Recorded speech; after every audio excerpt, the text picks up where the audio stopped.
Bonjour, cette vidéo vient conclure notre cycle d'initiation à la notion de base de données SQL.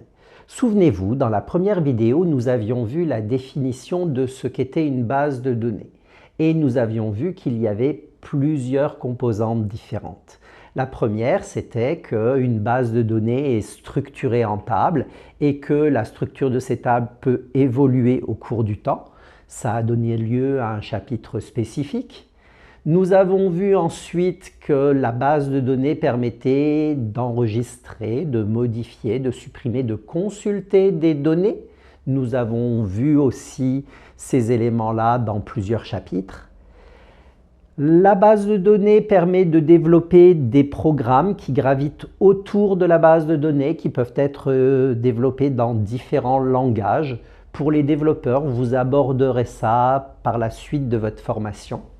Et enfin, la dernière composante dont je vous avais parlé était le fait qu'une base de données doit permettre de répondre aux besoins de nombreux utilisateurs différents, placés à des niveaux hiérarchiques différents dans l'organisation et donc par conséquent, ils vont avoir des droits d'accès différents aux données enregistrées dans la base de données. Eh bien, ça va être l'objet de cette dernière vidéo, la gestion des utilisateurs et des droits en SQL. Donc, SQL permet de définir de nombreux utilisateurs qui sont autorisés à manipuler la base de données. La première chose à voir, c'est comment fait-on pour créer un utilisateur. La syntaxe de cette commande est relativement simple. Create user, le nom d'utilisateur, with password et le password que vous attribuez par défaut à l'utilisateur. La bonne pratique veut que lorsqu'on crée un utilisateur, on définisse toujours un login et un mot de passe. On va aborder maintenant la notion de rôle. Pour simplifier, un rôle peut être assimilé à un profil d'utilisateur. Après avoir défini un rôle, on va lui attribuer un certain nombre de droits sur tous les objets qui peuvent être présents dans la base de données. Et donc pour créer un rôle, la syntaxe de la commande est la suivante. Create role, le nom du rôle, avec éventuellement un certain nombre d'options. Donc les options que l'on peut mettre avec le mot-clé with devant peut être with super user, with create db, with create role, with create user, with login, valid until avec une date, etc. Si on a oublié de définir une option lors de la création d'un rôle, on peut toujours le modifier, le compléter avec la commande alter role, le nom du rôle, with et l'option que l'on veut rajouter au rôle. Par exemple, alter role stagiaire SEO with valid until 2025-06-30. Ça veut dire que les membres du rôle stagiaire SEO auront les droits du rôle jusqu'au 30 juin 2025. Après quoi, tous les droits que l'on aura attribués au rôle stagiaire SEO deviendront inactifs. On a toujours la possibilité de les réactiver par la suite. Donc, un rôle est vraiment intéressant lorsque l'on a plusieurs utilisateurs de même profil. À ce moment-là, on va définir un rôle et ensuite, dans ce rôle-là, on définira un certain nombre d'utilisateurs. Ça fait gagner du temps plutôt qu'à chaque utilisateur de devoir redéfinir systématiquement les différents droits que l'on veut lui attribuer. Alors l'attribution d'un rôle à un utilisateur n'est pas très complexe non plus. La syntaxe, si on attribue le rôle au moment de la création de l'utilisateur, est la suivante. Create user, le nom d'utilisateur, with le mot de passe, password SEO, in, rôle et le nom du rôle dans lequel vous placez l'utilisateur. Si vous avez défini l'utilisateur précédemment, mais que vous ne lui avez pas donné de rôle, vous pouvez toujours faire un grand nom de rôle to nom d'utilisateur et à ce moment-là, l'utilisateur indiqué ici récupérera tous les droits définis au niveau de ce rôle. Alors maintenant, comment fait-on pour attribuer des droits sur une table? L'instruction est la suivante. Grant un certain nombre de droits, on le nom d'une table ou le nom d'une vue, puisque nous avons vu qu'une vue était une table virtuelle, on peut lui attribuer des droits comme si c'était une table, to le nom d'un rôle, le nom d'un utilisateur ou la mention publique. Si on utilise la mention publique, ça veut dire que toutes les personnes qui ont accès à la base de données posséderont le droit qui a été défini ici.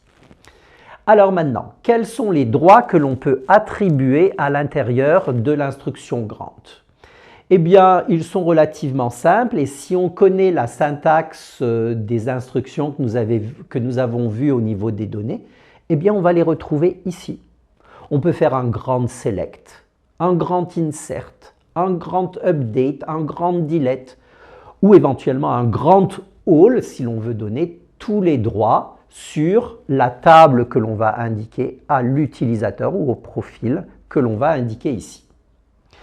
Il existe davantage de droits que ces simples droits-là.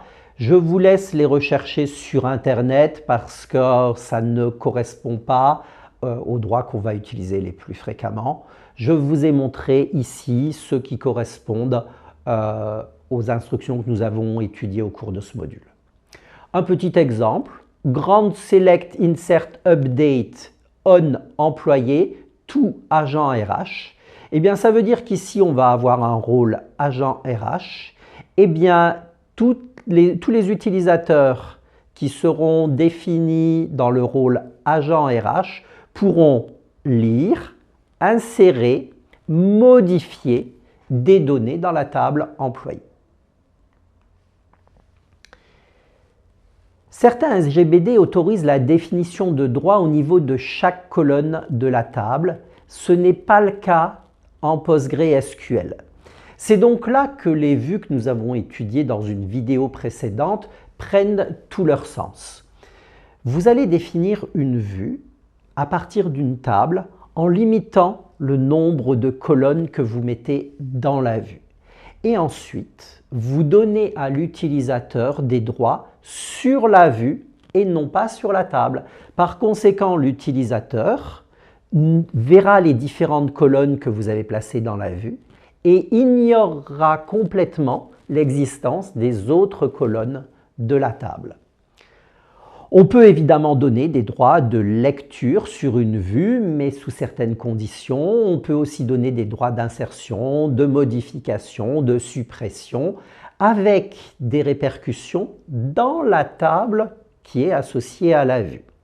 La seule petite condition ici pour faire ça, c'est que votre vue ne doit pas contenir une fonction statistique, mais doit plutôt porter juste sur quelques colonnes provenant d'une table.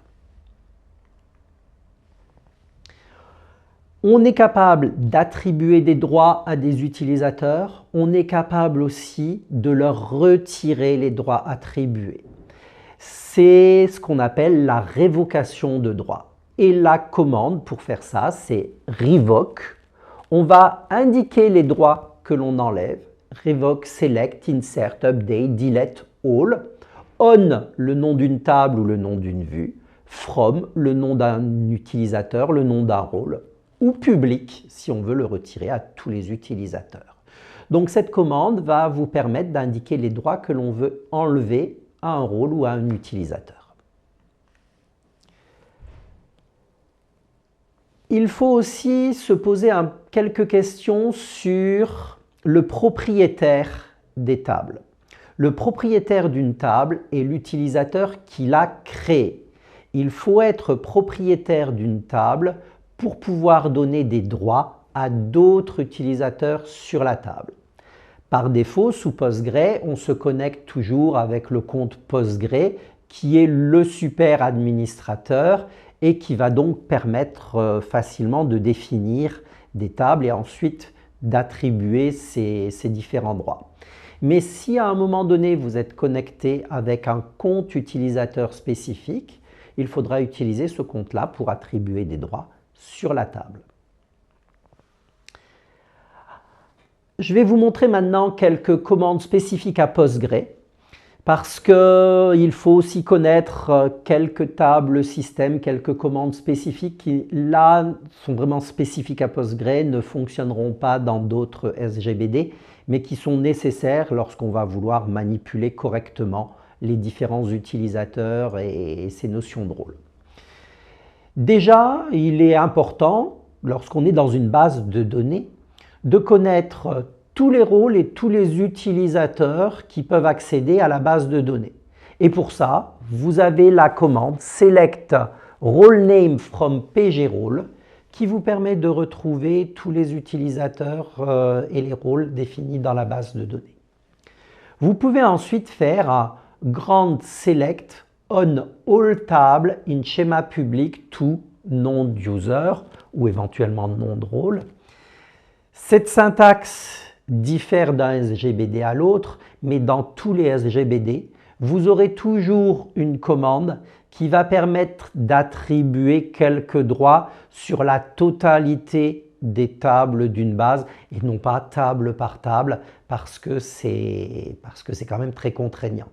A l'inverse, il faut faire très attention aux droits que l'on donne. Vous voyez ici, le seul droit que j'ai donné, c'est le droit de lecture. Je n'ai le droit de faire que un select. Donc avec ça, je ne peux pas ajouter des données, les modifier ou les supprimer dans les tables de ma base de données. Je ne peux que les consulter. À vous de savoir si ça a du sens ou pas dans le contexte dans lequel vous êtes.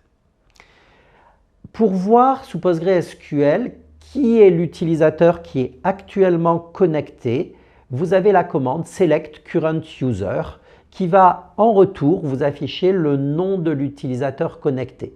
Donc par défaut, à la première connexion, ça sera Postgre, mais après, quand vous allez changer vos connexions, si vous ne savez plus où vous en êtes, c'est bien de pouvoir faire un petit select current user pour vérifier quel est l'utilisateur connecté. Pour pouvoir changer l'utilisateur actif au niveau de PostgreSQL, vous avez l'instruction set session, session authorization, nom d'utilisateur. Vous allez pouvoir basculer la session en cours à l'utilisateur dont vous indiquez le nom. Bien, je vous ai donné suffisamment d'informations pour vous permettre d'administrer correctement vos utilisateurs sous le SGBD PostgreSQL. Et bien maintenant, à vous de mettre en œuvre ces différentes notions. Merci beaucoup et à bientôt.